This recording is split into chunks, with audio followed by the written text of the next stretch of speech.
condensation de l'énergie avec la forme de la pyramide me rappelle et me donne envie de penser à Tesla, qui fonctionne aussi sur le principe de la différence de potentiel. Et c'est pas des ondes de forme vraiment, mais Tesla reconnaissait lui-même que ce qu'il condensait, enfin il ne savait pas toujours comment ça fonctionnait, mais il disait c'est de l'amour. C'est de l'amour. Et cette différence de potentiel entre...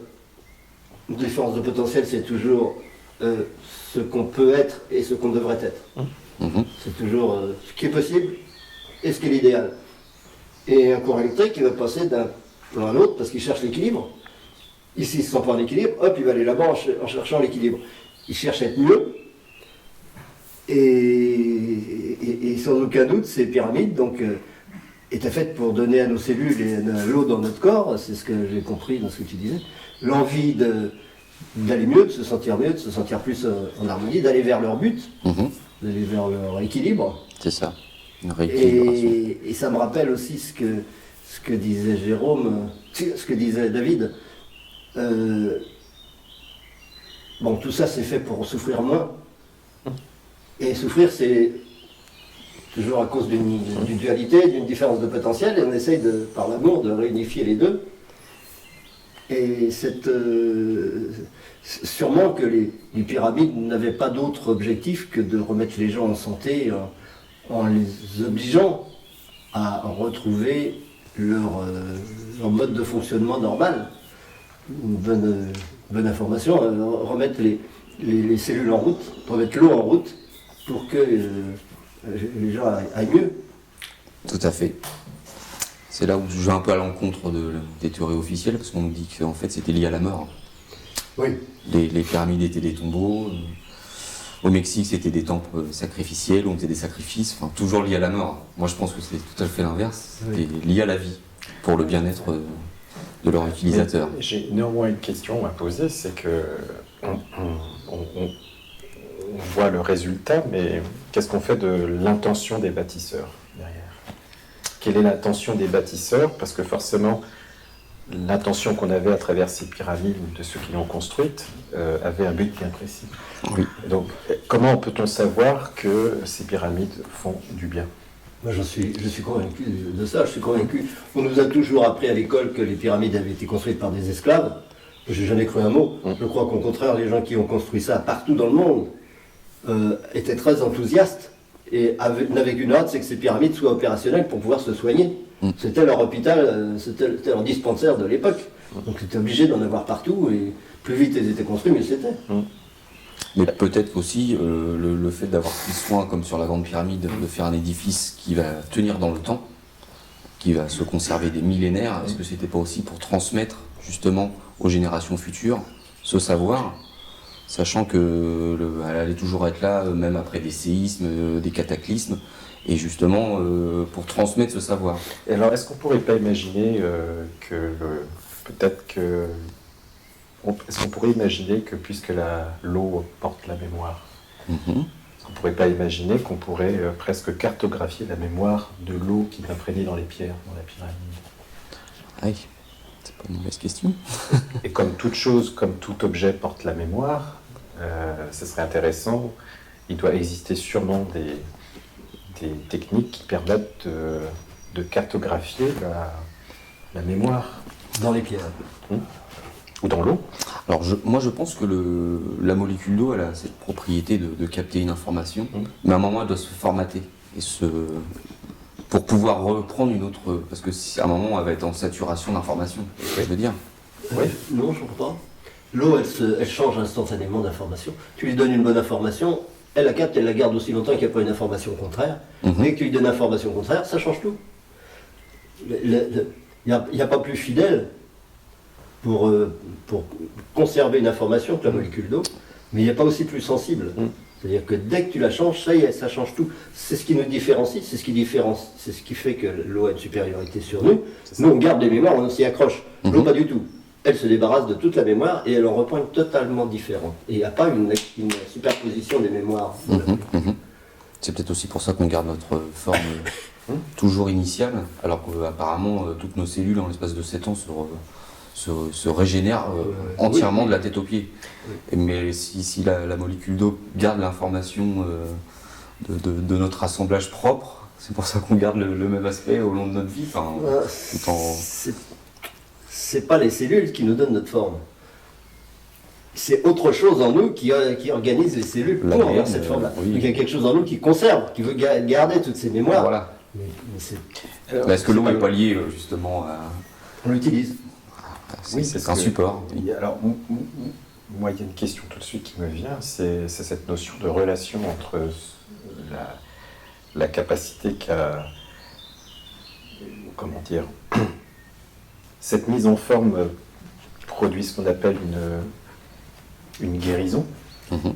Quelle est la relation entre l'énergie, la conscience et l'amour et ces pyramides?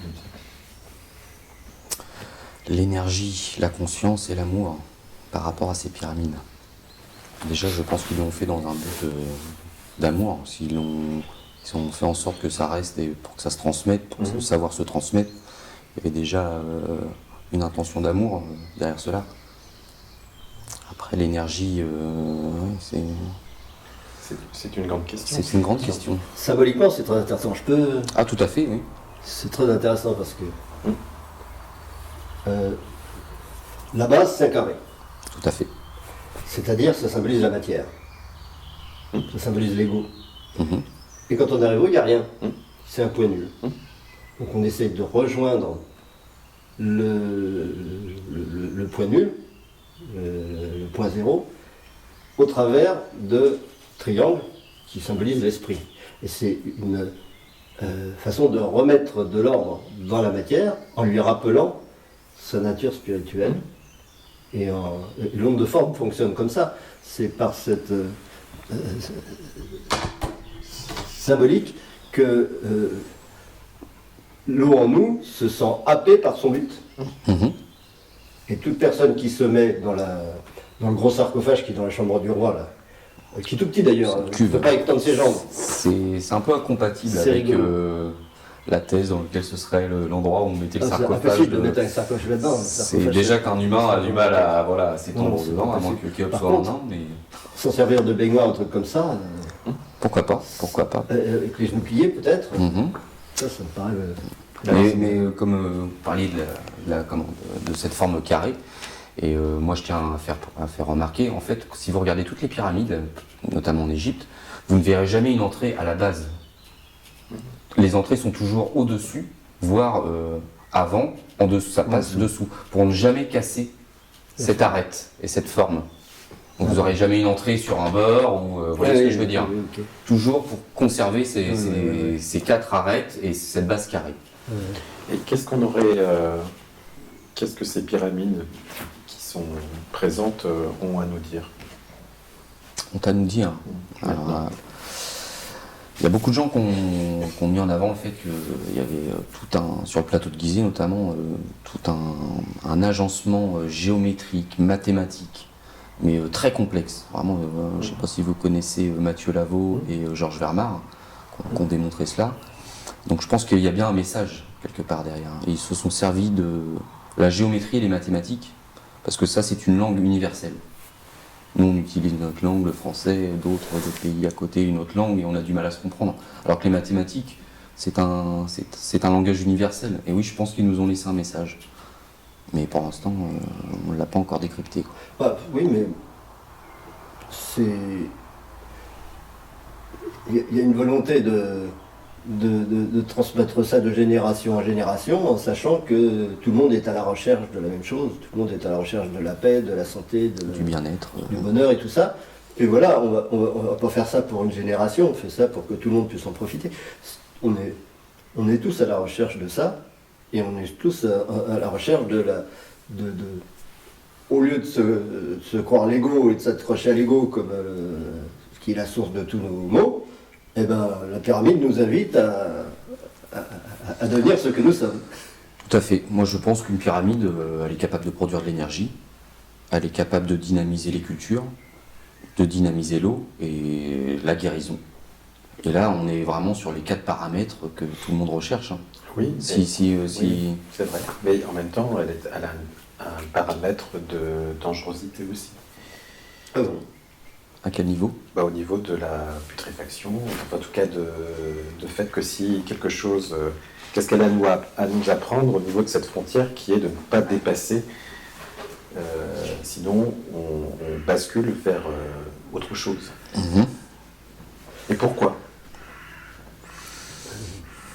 Parce que si vraiment elle était fondée sur quelque chose, enfin en tout cas sur l'amour, pourquoi ce principe de frontière dépassée provoque le dérèglement, voire la mort de... Par rapport Oui. à l'énergie qu'elle dégage. Voilà. C'est plutôt la conservation, non? Moi, je pense que c'est plus la Plutôt la conservation. conservation. Oui. Non, au contraire, c'est ce que... La viande ne pourrit pas. La ça, viande, au contraire, voilà. ne pourrit pas. D'ailleurs, moi, je me demande même si certaines pyramides en Égypte ne servaient pas justement à momifier les corps. Ah oui, peut-être bien. Parce ils connaissaient cette technique de l'embonnement, mais on se rend compte que leurs momies, elles sont dans un état impeccable après des centaines, des milliers d'années. Et peut-être que certaines pyramides, justement, étaient utilisées pour momifier les corps. On laissait ce corps mort, embaumé, un certain nombre de jours dans la pyramide, et celui-ci se déshydratait complètement et se débarrasser de toutes les molécules qui pouvaient rendre ce corps putréfiable avec le temps. Et ensuite, ils avaient une momie parfaite. Et la relation avec la... Est-ce qu'on peut imaginer aussi qu'il y avait tout un travail d'élévation de conscience de ces pyramides grâce à son Oui, énergie? je pense. Il y a des gens qui font du yoga ou qui pratiquent des méditations, qui utilisent les pyramides. Ils ont des grandes pyramides et qui, en s'installant dessous, ça permet de relaxer. Alors, certaines personnes, parce qu'il y a d'autres qui... Ça leur cause des gènes, voire des maux de tête. Voilà, je pense que... Oui, mais bon, le but c'est quand même la relaxation, Oui. des cellules, tout ça, sinon il n'y a pas de réparation. Et la relaxation invite tout de suite à la méditation, c'est le point de départ. T'as été voir les pyramides de Bosnie peut-être? Non, je ne vais pas aller les voir, mais je connais les pyramides dans la vallée de Visoko, là, qui ont été découvertes par... C'est pas sûr qu'elle ait une forme aussi... C'est un peu litigieux. difficile de se rendre compte. C'est un peu litigieux. Par contre, ce qui est très intéressant, c'est que en dessous, il y a une zone extrêmement guérisseuse. Oui, les tunnels de Ravenay. C'est possible, à base d'ions négatifs. Mhm. Et donc, ces ions négatifs, en général, on ne sait pas d'où ils viennent, mais ils viennent forcément du revêtement des murs avec une céramique qui produit des ions négatifs. On sait faire aujourd'hui, les Japonais savent faire des céramiques qui produisent des ions négatifs. Et je me posais la question aussi tout à l'heure, quand tu parlais de sel sur les murs, si le but n'était pas aussi de créer des ions négatifs. Parce que le sel, comme les lampes à sel, ça produit énormément d'ions négatifs. Et donc c'est encore un ajout spécifique pour la guérison. Et aussi, quand tu montrais l'évaporation de l'eau, tout ça, je me suis dit, quel est exactement le procédé qu'ils utilisaient dans un but de guérison, sinon le fait de casser une eau stagnante pour qu'elle produise des ions négatifs. Oui, certainement. Mais moi, ce dépôt de sel, comme vous parlez, je pense qu'il est là à cause d'une eau contenant du sel qui s'est évaporée dans cet endroit. Je pense pas que ce sel a été mis délibérément sur les murs. Après, moi je suis ouvert, j'avance une théorie, je dis pas j'ai la vérité. Et donc ils ont ramené l'eau de la mer pour la mettre là, pour l'utiliser là. Peut-être pas l'eau de la mer. Ou alors est-ce qu'elle aura servi à un moment donné où de l'eau salée se trouvait à proximité Parce que le Nil n'est pas salé du tout. Hein. Ce qu'il faut savoir, c'est que on retrouve du sel dans le calcaire. Ouais. Donc, étant donné que le plateau de Gizeh est entièrement fait de calcaire, si on utilisait de l'eau qui était sous des nappes phréatiques, dans des nappes phréatiques, dans ce plateau entièrement calcaire, automatiquement il y avait une présence de sel très faible, mais une présence de sel quand même dans cette eau.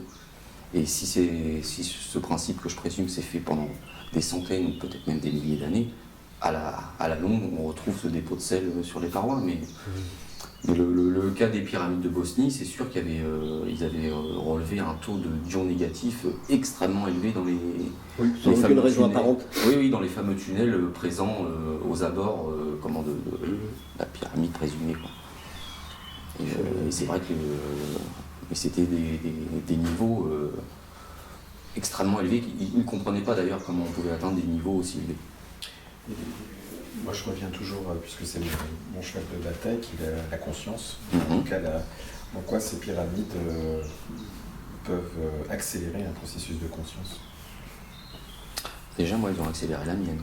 Il y en a moins une. Parce que depuis que je me suis Ça marche. penché sur les pyramides, il a fallu que je fasse travailler ma conscience. Donc, rien que par ce principe, voilà, Parce que c'est vrai que ce que tu disais, Franck, au niveau des... on y trouve à la fois une symbolique mathématique. Finalement, cette pyramide peut cristalliser finalement tout un chemin intérieur. Mhm. Et on peut comprendre à la fois la nature même de ce qu'on appelle la géométrie sacrée de la nature. Exactement.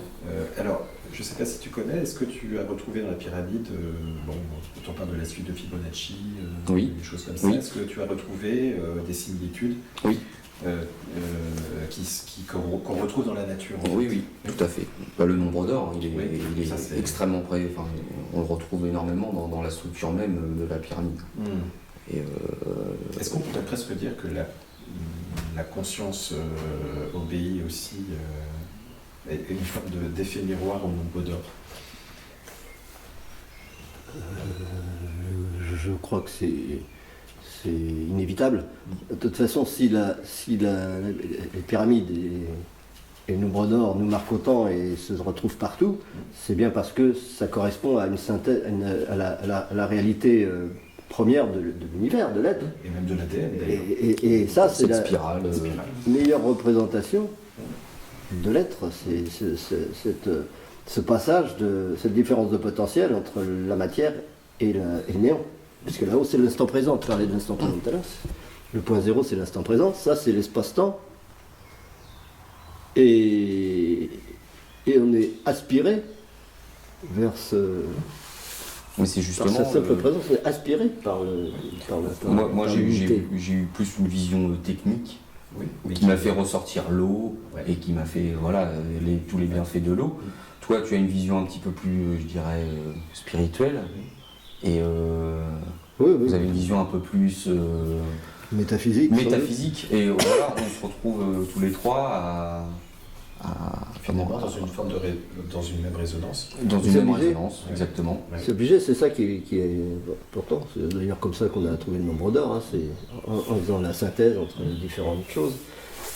Mais on est obligé de respecter, d'utiliser toutes ces anciennes choses, anciens principes qui ont transcendé les époques. Parce que forcément, elles correspondent à une réalité profonde en chacun. Sinon, elles n'auraient pas transcendé les époques. Tout à fait. Et dans la mémoire de l'eau, Mhm. les photos qui ont été faites, on retrouve aussi cette harmonie.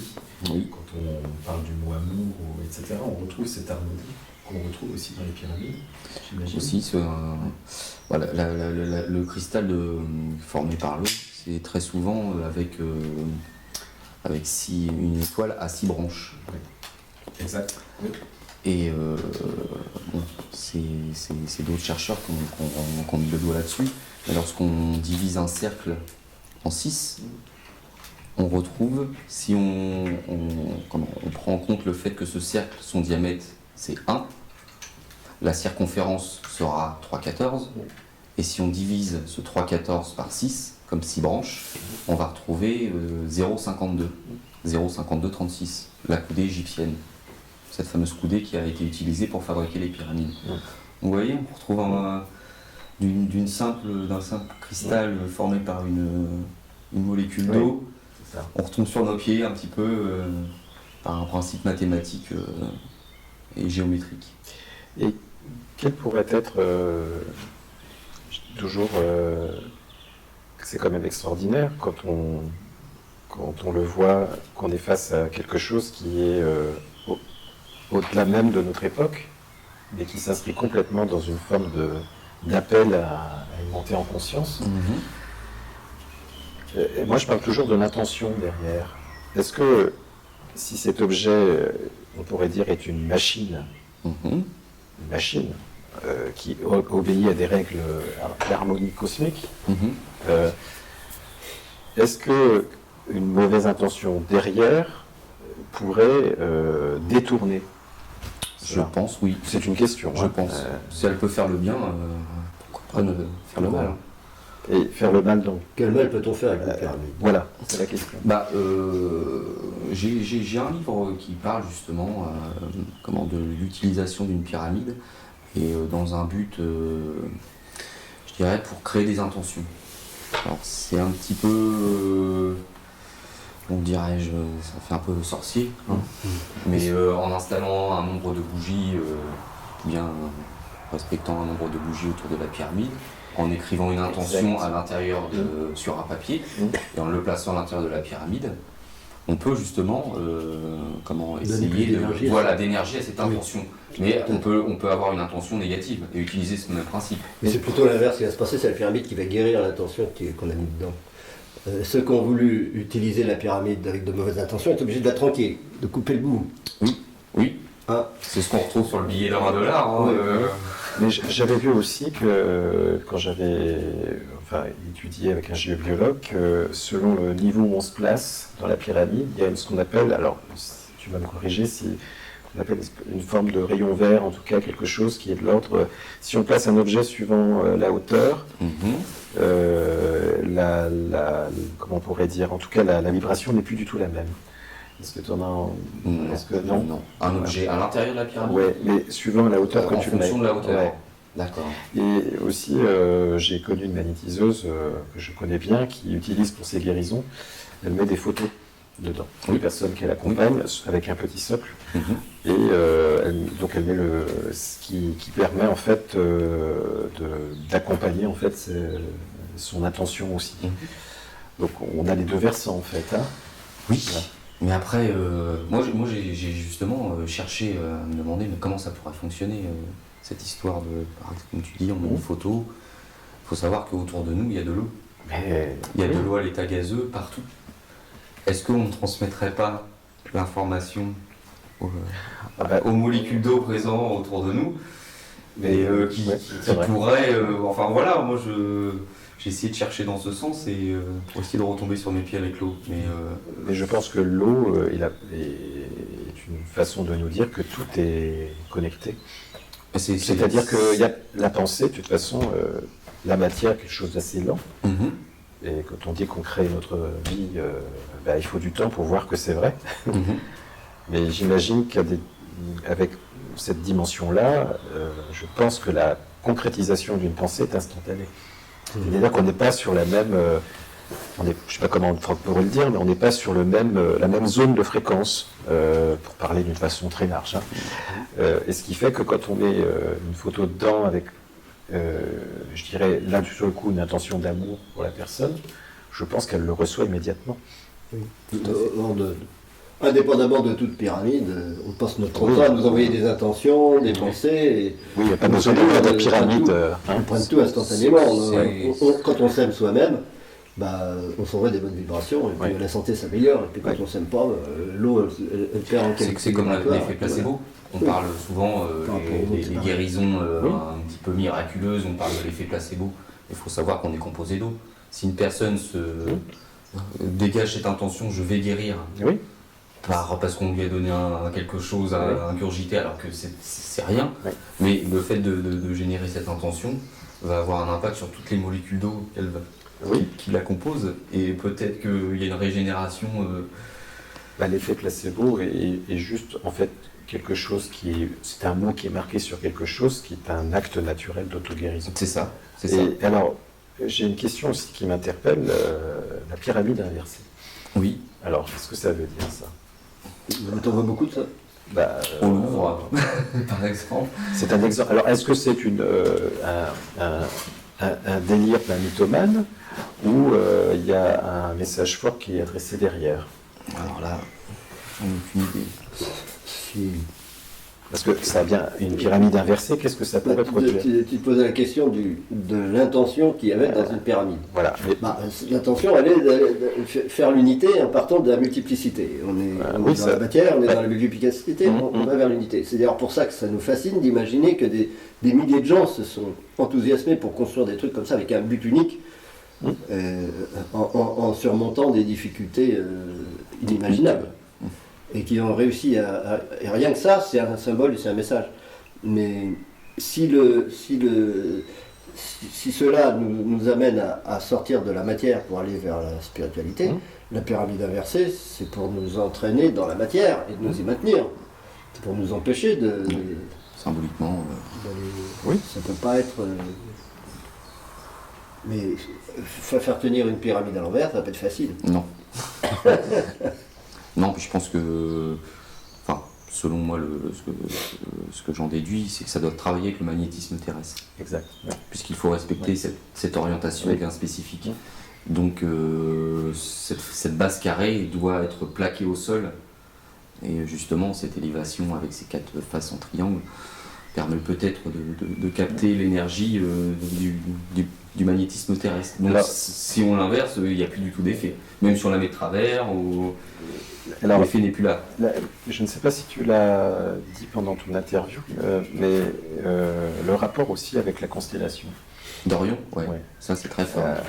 C'est les différentes pyramides, à 6 disait, à 3 grandes, 3 petites. Qui correspondent à... Oui. Enfin, Oui, non, mais c'est vrai qu'on le remarque aussi sur Teotihuacan. Le site de Teotihuacan, il y a 4... le temple de Quetzalcoatl, donc qui est un grand carré. Un plus petit, c'est la pyramide du soleil. Et une plus petite décalée, la pyramide de la lune. On retrouve exactement le même agencement. On pourra quasiment faire du copier-coller avec le site de Gizeh. Ça, c'est marrant.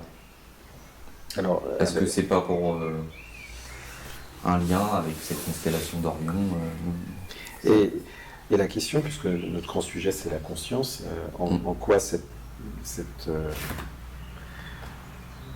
pourrait dire ce bel outil est un signe fort à notre conscience. Qu'est-ce qu'on a à apprendre de cette pyramide? Beaucoup de choses.